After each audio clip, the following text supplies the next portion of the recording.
It's been a quiet week here in Detroit, my hometown, the Motor City. Down in Lansing, the House did something you don't see every day. It agreed with itself. A bill went through unanimously, both sides of the aisle, to let kids run a lemonade stand without a stack of permits and fees taller than the kid. No license, no red tape, just a card table, a pitcher, and a hand-lettered sign. There's hope for us yet. Over in Corktown, a new apartment building went up for sale this week on the old Tiger Stadium site. Now, for those of you not from around here, Tiger Stadium was where the Detroit Tigers played ball for the better part of a century, right at the corner of Michigan and Trumbull. And I don't care how many years go by, you say Michigan and Trumbull to anybody who grew up here, and their eyes go somewhere else for a second. There's still a ball field there, a little one, right where the big one used to be. Some ground just holds on to what it was. And across Metro Detroit, the fireworks season officially started. The Livonia Spree kicked things off. Carnival rides, live entertainment, and a closing fireworks display over Ford Field Park. It's a summer institution around here, and that first big bang always makes it feel like the 4th is really coming. Now, closer to home in Lakeview, an ordinary city in Metro Detroit, which is to say, exactly like every other city and town in Metro Detroit. And this week, somebody planted a butterfly in my flowers, a little enamel butterfly pin tucked right in the middle of the bed by my mailbox. No note, I have no idea who left it, and I've decided I don't want to know. Some mysteries you let stay mysteries. The deer, on the other hand, are no mystery at all. There was a buck on my back patio this week, big fellow, completely unbothered, and the whole herd has been working through the flowers I just planted like it's a salad bar, like a salad bar I set out special for them, which, as far as they're concerned, I did. And over at Uptown Park, the trouble this week was of an entirely different flavor. It was Wednesday morning, and all 8 courts at the north end were full. You could hear the place before you saw it, that hollow plastic puck, puck, puck of pickleballs, the squeak of court shoes, somebody 2 courts over yelling, "Yours," a half-second too late. It's the sound of a suburb at peace with itself, right up until it isn't. On Court 3, the match had reached that particular temperature where everyone is still smiling, but nobody is smiling with their eyes. Tommy and Casey were up at the kitchen line, shoulder to shoulder, paddles high. Tommy barely cleared 5 feet, but she stood the way small athletes learn to stand, coiled, weight forward, ready to spring. Tomiko Yamasaki runs a candy business back home, and she is not a woman who does anything halfway. She brought that same wholehearted attention to a Wednesday morning rec game that most people save for their taxes. Beside her, Casey Jensen had the easy looseness of a man who taught this game for a living. Dark hair pulled back, already reading the point 3 shots ahead. Across the net, Raj and Janet held the baseline. Rajiv Paulson, retired, wiry, a pharmacist for 30 years and now a pickleball player for approximately all of his waking hours, set his feet for a defensive return and pushed a low shot straight at Casey. Casey took it out of the air and redirected it, clean and cruel, right down at Raj's shoelaces. Raj lunged, missed. The ball skittered off toward the fence. and there was a beat of silence, the good kind, the kind that usually ends in a laugh and nice shot. "You were in the kitchen," Raj announced. Casey blinked. "I wasn't in the kitchen." "You volleyed from the no-volley zone. That's our point." Raj was already nodding, agreeing with himself, which is a skill some people spend a whole lifetime developing. Now, it must be said, Raj had a reputation. Every pickleball community in America has exactly one Raj, the fellow whose relationship with the kitchen line and the boundary tape is best described as creative, the one whose calls always seem to break by the narrowest of margins in his own favor. This was Lakeview's Raj, and he was, in his way, a civic institution, the way the one pothole on Larchmont that never gets filled is a civic institution. You don't love it, but you'd miss it if it were gone. Casey let the silence hang for a second, then gently, with the patience of a man who spends his days correcting other people's grips, "Raj, where were you standing?" "At the baseline."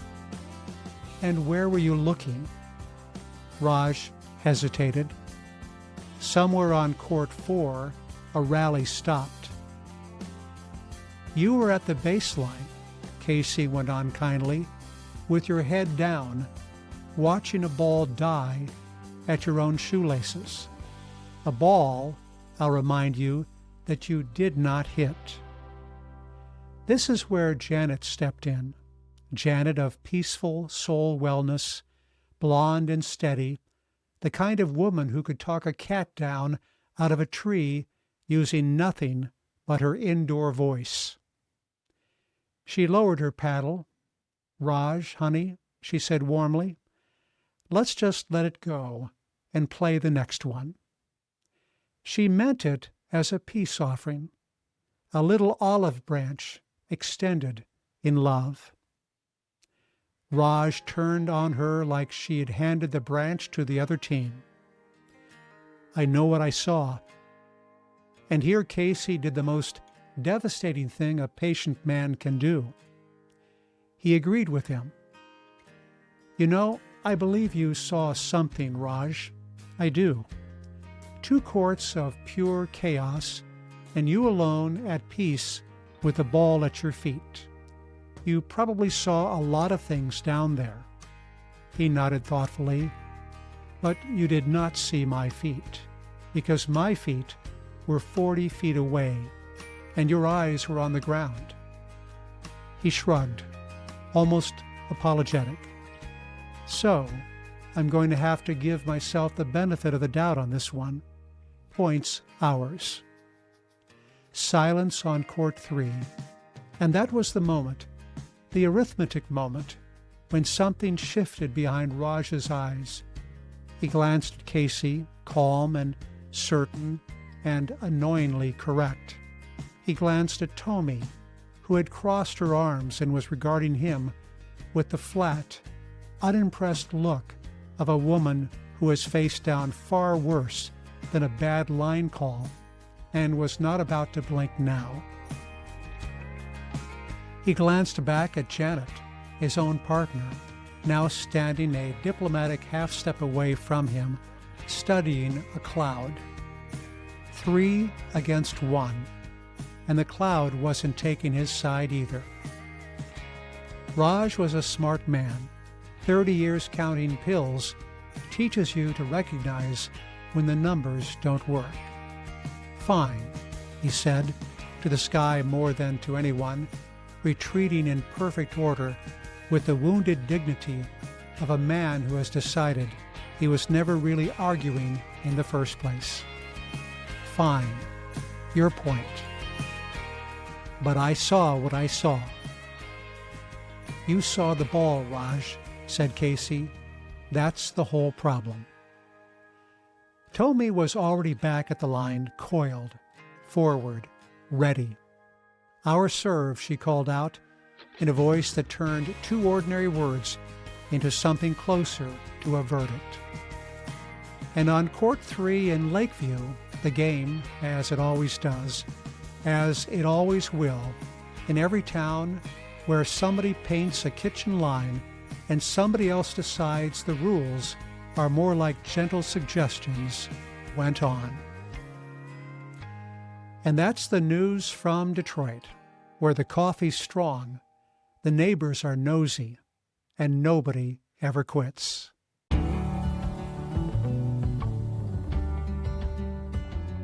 Before we get to work, a couple for the comments this week. One, for the pickleball crowd, when a line call comes down to one person's word against another's, who gets the benefit of the doubt at your courts? The one making the call or the one it's being called on? Because I think Lakeview and I have a house rule now. And two, for the gardeners, the deer have declared open war on my flower beds, and I am losing. What actually keeps them off?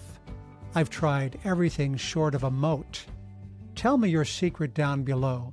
I read every one, and I answer. And a like and a subscribe helps the channel find the next person who needs it. Now, let's get into the work. Week 26.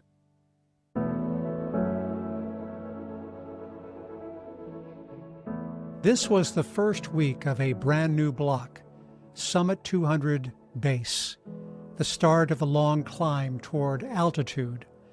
On paper, it was a base week, 62 kilometers of running, about 1,600 meters of vert.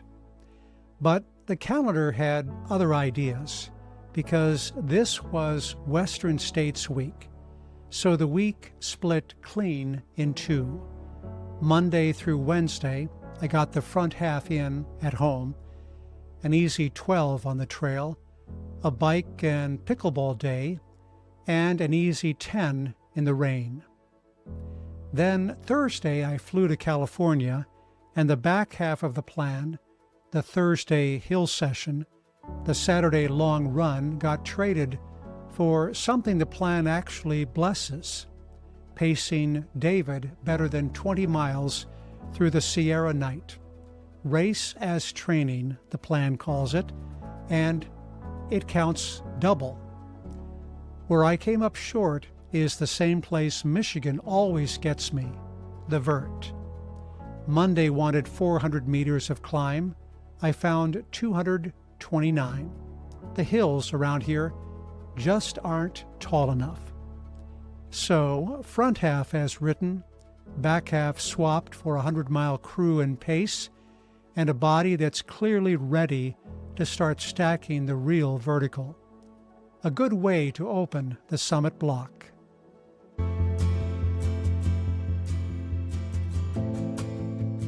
Sunday, June 21, rest.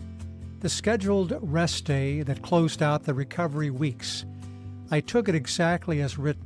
Easy living, good food, a full night's sleep. The last quiet day before the block turned serious.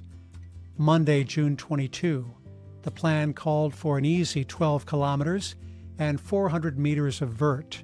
I got the distance. The climbing I fell short on. I started the morning with an hour and a half of pickleball at the Rochester OPC, good cross training, then drove out to the Bald Mountain Recreation Area and ran the figure 8 loop, tacking on a little out and back at the finish. 12.11 kilometers, a hair over an hour and a half of moving time, around 7:40 pace, but only 229 meters of vert against the 400 I wanted. Cloudy, low 60s, and 84% humidity. You felt every point of it. That short-sleeve jersey was soaked clean through. It was a turtle day, too. 2 of them crossed the trail, and I stopped and photographed each one. 3 or 4 cars in the lot when I arrived, none when I left. One older gentleman strolling the woods, and otherwise the whole place to myself. I ran my intervals the Johnson method, about 180 running steps to 30 walking, never fell, caught one slick spot on a wet descent in the Norda 002s, and corrected clean.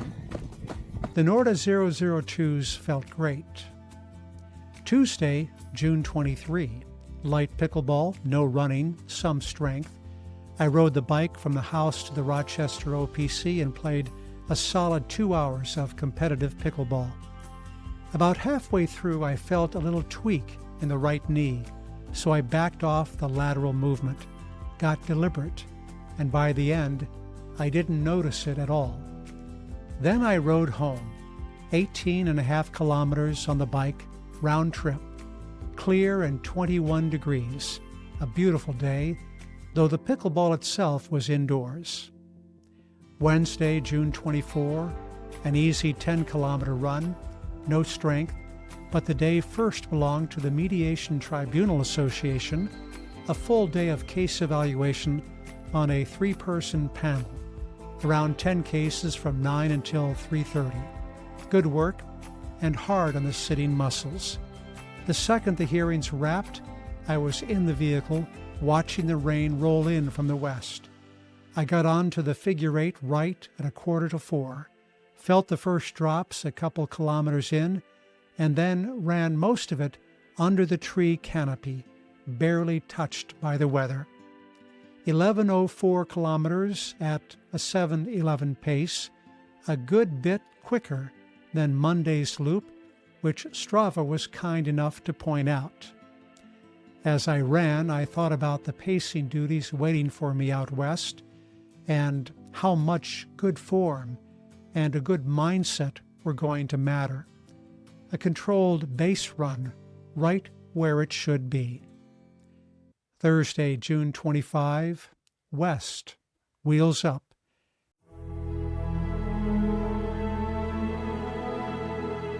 C.J. Johnson and I flew to California to crew and pace at the Western States Endurance Run, 100 miles from Olympic Valley to Auburn.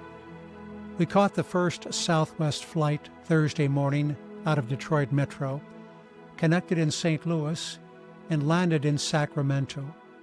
From there, we grabbed an Uber up to Rockland to pick up our crew vehicle, a Class C camper van. The Uber turned out to be a Tesla, which meant CJ got his first ever ride in an electric vehicle before he'd even seen a mile marker. Now, about our runner. A few weeks back, CJ had taken a trip to Ohio to help Andy Glaze and Harvey Lewis on a run from Cincinnati to Columbus, and that's where he met David Brownrigg from Flushing, Michigan. Not long after that trip, just a couple of weeks before Western States, David reached out and asked if CJ and I would crew and pace him at the big dance. We said yes, so we had our runner. The whole weekend was one of those Western States gatherings where everybody turns out to be from Michigan. We connected with Anita Harless and her husband Andy, along with her 2 pacers, Kara and Lynn, and their friend Joe Burns. At a coffee shop in Tahoe City, we ran into Kevin and Melanie Goldberg, who were there to crew John Kelly, a multiple-time finisher of the notorious Barkley Marathons, which, if you don't know it, is about the hardest thing a person can voluntarily do to themselves in a pair of running shoes. I also reconnected with Karen Bonet-Natraj, who interviewed me for her podcast. She has her own piece of race history. A few years ago, she was the very last official finisher crossing the line less than 10 seconds before the final cutoff. The DFL. And Adam Hughes, one of the driving forces behind the Huron 100. He was there crewing Tommy Runs from Novi, who's got a powerful story about getting sober and using running to stay that way and who was in the field himself. The weather was the headline all weekend. The forecast called for temperatures maybe 30 degrees cooler than normal. The canyons that can hit 110 were going to sit in the 70s. Everybody figured course records were in play. Race morning, I put myself a few feet from the start line and watched them go. And then crewing becomes a game of leapfrog. We caught David early at Robinson Flat around mile 30. Then we drove ahead to Forest Hill to watch the leaders come through. And once they had, we doubled back to Michigan Bluff to crew David. Ice, bottles, nutrition, and back out he went. From there, we returned to Forest Hill, parked the van close to the aid station, and gave him a real reset. New shoes and socks, food, fluids, close to an hour to put himself back together.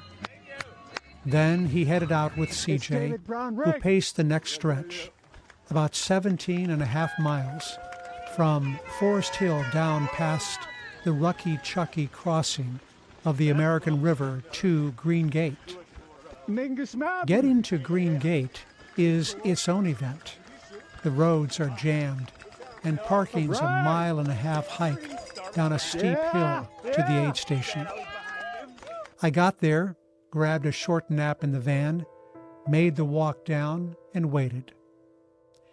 David came through and barely broke stride.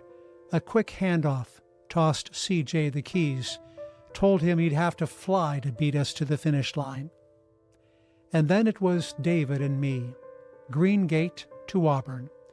I paced him 20.4 miles in 5 hours and 51 minutes, about 2,500 feet of climbing and 2,270 of descent. He went out hot. That first section to Auburn Lakes was dark and technical, and he was flying, passing runners the whole way. At Quarry Road, where, as it happens, the aid station captain was Scott Jurek, 7-time Western States champion, so that's a good man to get your reality check from, David asked whether he still had a shot of going under 24 hours. Jurek leveled with him. He would be a tall order, and he'd have to really run for it. And it was right there, out of Quarry Road, that the tide turned. David was no longer leading, he was following, and now it was my job to pull him along. Then the coughing started, and his stomach turned on him, and he slowed. This is where pacing stops being running and becomes something else. I gave him Ricola cough drops, salt caps, caffeine, and mostly I just kept him pointed forward. For every negative thing he said, I tried to hand him back a positive one. When the sun finally came up near Roby Point, it put a little life back in him. We crossed the line in just under 26 hours. We'd been chasing Tommy runs most of the night. He'd left Green Gate 10 or 15 minutes ahead of us, and though we passed a lot of runners, we never did catch him. He finished just under 25.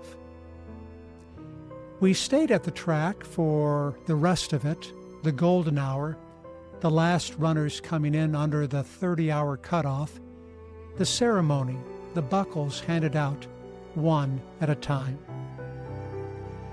Here's what I brought home. First, a real appreciation for how hard crewing and pacing actually are. Those aid stations are brutal to reach. You're running on no sleep, guessing at splits, ready for whatever your runner throws at you. But I also brought home something for myself. Pacing those last 20 miles hard through the night, on tired legs early on, David tried to drop me, and he couldn't. I counted my steps, 60 at a time, and told myself I could do that forever. That's the answer I came for. The fitness is there. The head is there.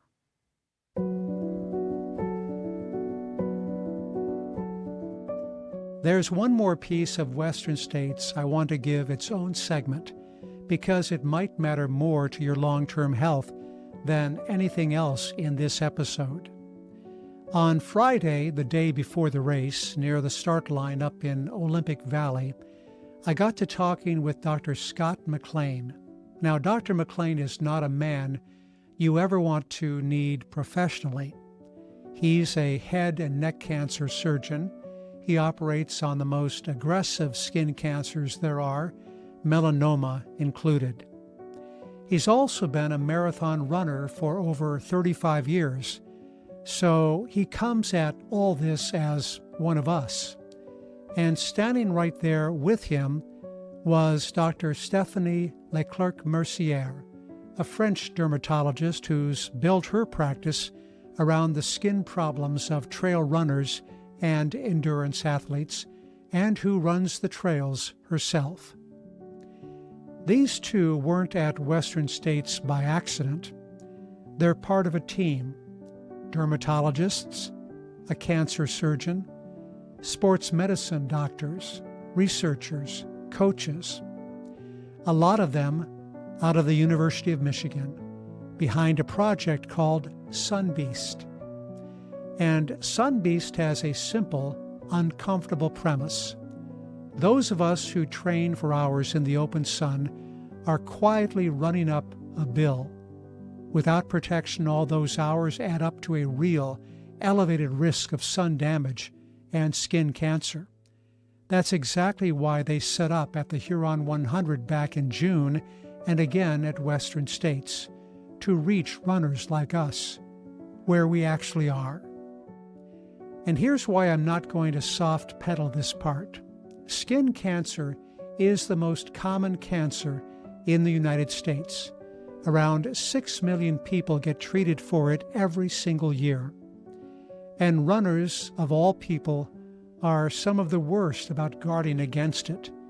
In one study of nearly 2,500 runners, fewer than 1 in 4 had adequate sun protection habits. Most marathon runners have never once had a dermatologist look at their skin.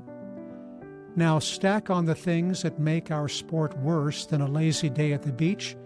We're out at midday for hours, often with no shade at all. Sweat makes the skin more sensitive to the sun and washes ordinary sunscreen right off. And this one's aimed straight at me. Altitude ramps up the ultraviolet.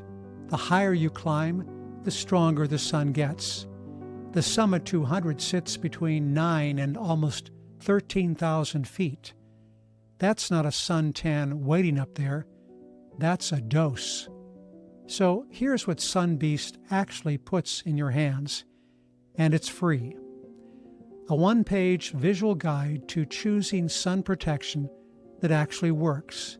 A fast facts handout, a reasons why sheet with a chart that tells you what to wear at each level of the UV index. You download it, no charge. The address is sunbeast.org, and I'll drop the link in the description. There's even a mini quiz to find your inner SunBeast, which is a genuinely fun way to get a stubborn runner to sit still and think about this for 5 minutes. And here's where I've landed for myself. I see my dermatologist, Dr. Mariana Atanosovsky, Dr. A, every single year for a full skin check. 15 minutes that can save your life, and I'd tell every one of you to book one. On the trail, I cover up. A wide-brim sun hat, long-sleeve UPF sun shirts from Solbari, long running pants where the exposure's bad. I used to think covering up would cook me. Turns out good sun gear runs a whole lot cooler than a burn. We spend these enormous hours outside because we love it. Not one of us is getting paid to be out there, which is all the more reason not to let the sport we love cost us our skin. Book the skin check. Cover up. Stay fierce.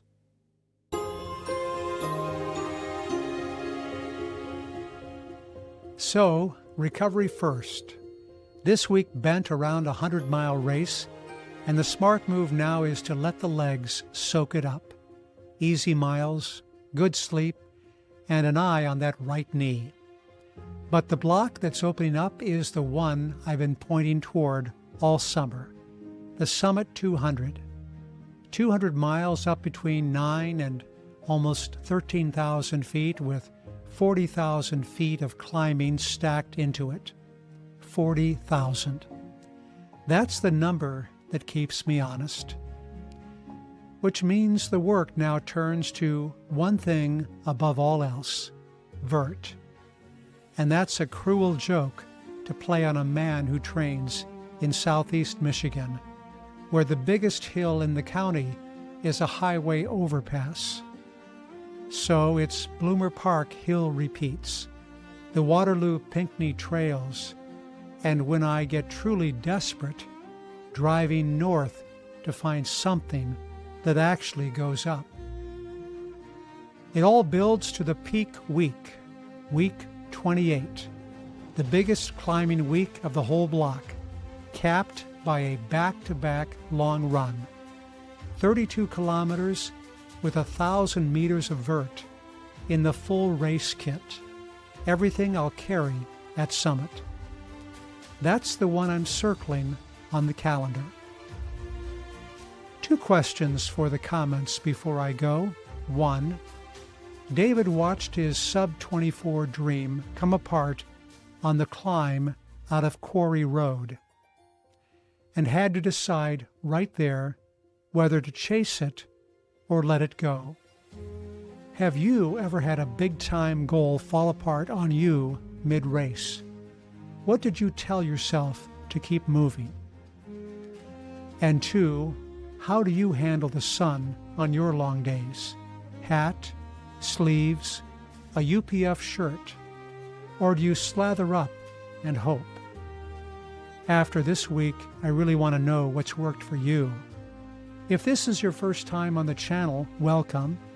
There's a whole season stacked up behind this episode, race by race, week by week, and you can drop in anywhere you like. And if you want to ride along for the road to Summit and everything that comes after, the subscribe button is your seat on the crew. Next week, the easy days are behind us and the real climbing begins. Week 27, where the vertical starts stacking for true and Summit build gets serious. You're going to want to be there for it. I'm Paul James Johnson. Keep your feet on the trail and keep reaching for the summit.